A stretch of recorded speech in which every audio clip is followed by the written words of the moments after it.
Did you know that most people will live their entire lives without ever feeling truly confident? They think it's something you're born with or not, like having blue eyes. But that's not how confidence works. Confidence isn't something you're born with. It's something you build.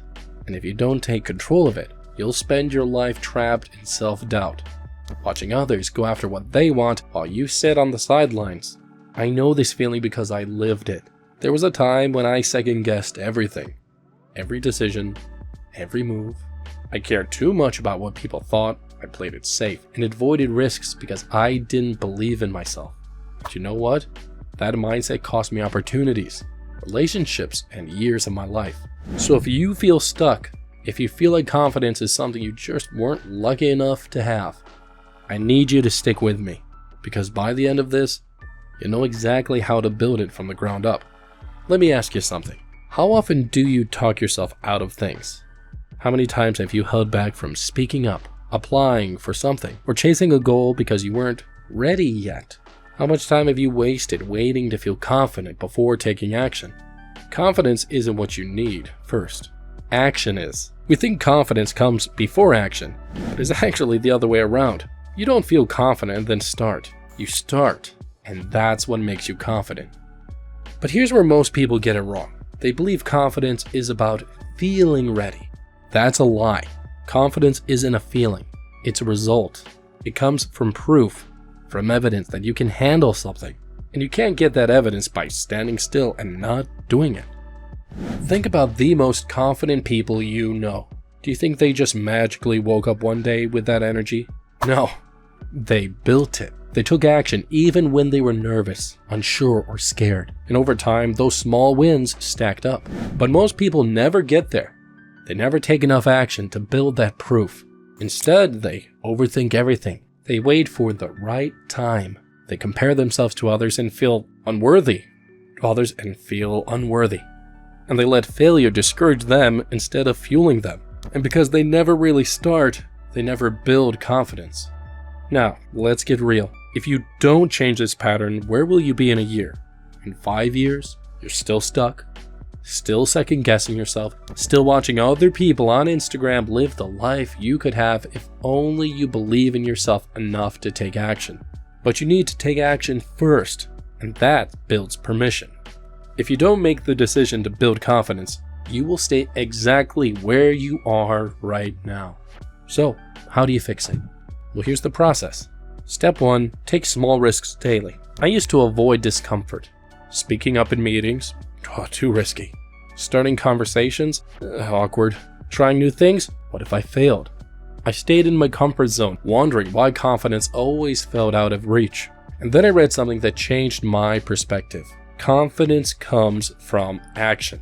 So, I made a promise to myself. Every day I'd do one thing that scared me. The first day I spoke up in a meeting, my voice trembled, it was awful, but no one laughed. The next day I introduced myself to a colleague I usually avoided. The next day, I did it again. I introduced myself to another colleague I usually avoided. They smiled and we had a great chat. By the way, we're actually really good friends even today. Each small step made the next one easier, and I kept going, taking on challenges, embracing comfort, and then one day I realized I wasn't faking confidence anymore. I'd built it, all because I chose action over fear. Now that brings me to step 2. Keep your promises to yourself. Think about it. If you had a friend who always flaked on plans, would you trust them? No. So if you constantly break your own promises, skipping workouts, procrastinating, making excuses, why would you trust yourself? Start small, but follow through.